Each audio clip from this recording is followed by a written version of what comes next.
Decía la semana pasada que nacemos sin el derecho a ser libres, porque te decía que la libertad es una conquista. También te decía que era necesario tener ciertas cualidades. Nombraba 3 cualidades. Una, tener valor.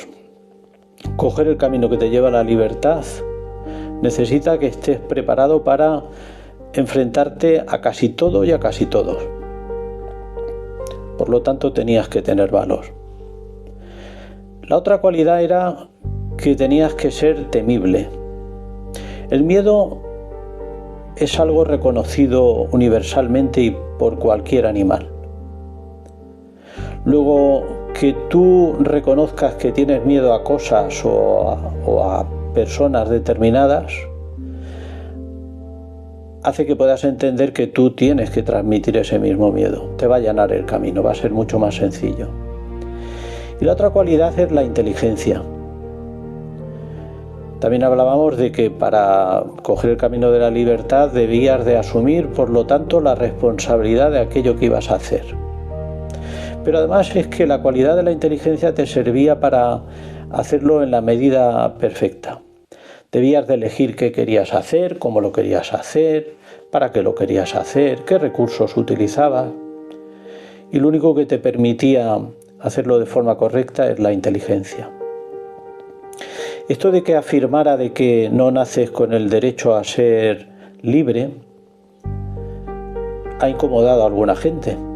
De hecho, incomoda a alguna gente. Pero aquella gente que se incomodó con eso se tiene que incomodar mucho más cuando le diga que es que nacemos sin ningún tipo de derecho, porque reconozcámoslo. El derecho es una creación humana. Posiblemente es una creación humana hecha por gente inteligente, con valor y temible, y que pretende 2 cosas. Una es frenar el poder, que también existe. Hemos dicho que existe desde siempre y existirá siempre. Y la otra es defenderte. Ambas cosas son complementarias y surgen de forma diferente y se expanden de forma diferente. La libertad nace para adentro. Al final es una actitud, una forma de ser. Existe dentro de ti la libertad. La ejerces fuera. Pero sin embargo, los derechos se expanden hacia afuera. Los derechos, primero, es un acuerdo ya de varias personas, no es una sola persona. Y luego porque los derechos van a afectar a un grupo de personas. No tiene sentido que te otorgues un derecho, si no simplemente serías libre y estarías viviendo solo. Es importante saber de que donde surge la magia es en la confluencia del hecho de ser libre y de que haya una serie de derechos. Los derechos son los que conforman el marco en el que vas a vivir, el entorno. Tengo que decir que además ambas cosas se necesitan. Hay necesidad de que ambas estén simultáneamente en el mismo sitio y en el mismo tiempo. De nada serviría que tú quisieras ser libre si no se da el entorno adecuado. Si tú pretendes ser libre y no hay derechos, va a ser un acto muy valeroso. De hecho, va a ser un acto heroico. Pero te vas a enfrentar al poder, que no tiene escrúpulos.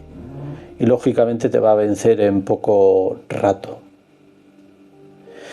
Tenemos también que tener en cuenta que existe la posibilidad de que se camuflen derechos con manipulaciones.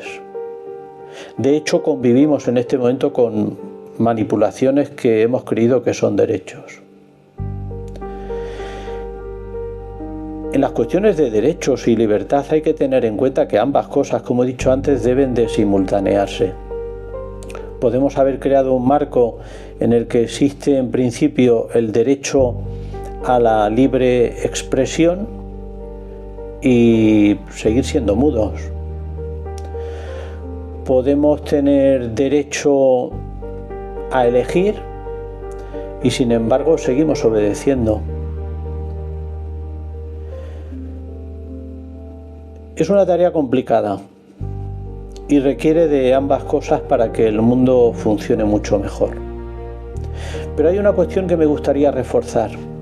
El hecho de sentirte libre, imaginemos en un entorno que se puede combatir, en un entorno favorable, donde hay ciertos derechos que todavía permiten marcarte ese objetivo, necesitas ser coherente e inteligente. De nada sirve que tú te sientas libre en pensamiento, en absoluto. La libertad es un ejercicio que se manifiesta físicamente, no mentalmente. Y cuando tú piensas, es el preámbulo de la libertad, pero no es libertad todavía, porque tú tienes que ser consecuente. Podrías llegar incluso a pensar una cosa y hacer la contraria. Luego lo que tienes que hacer es pensar y llevarlo al mundo de la realidad. Tienes que hacerlo. Y aún así no hemos llegado a la libertad, porque ahora surge de verdad lo importante. Debes de ser capaz de mantenerlo. Porque en el momento en el que tú ejerces esa libertad, empiezan a venirte los problemas. Empiezan a venir las críticas, empiezan a aislarte. Ahí es donde de verdad ya viene la libertad, la auténtica, la que necesariamente te ha hecho temible y previamente te hizo valeroso. Porque todo está pensado para que no puedas ni ser libre, ni los derechos sean tales, sino que sean meras manipulaciones.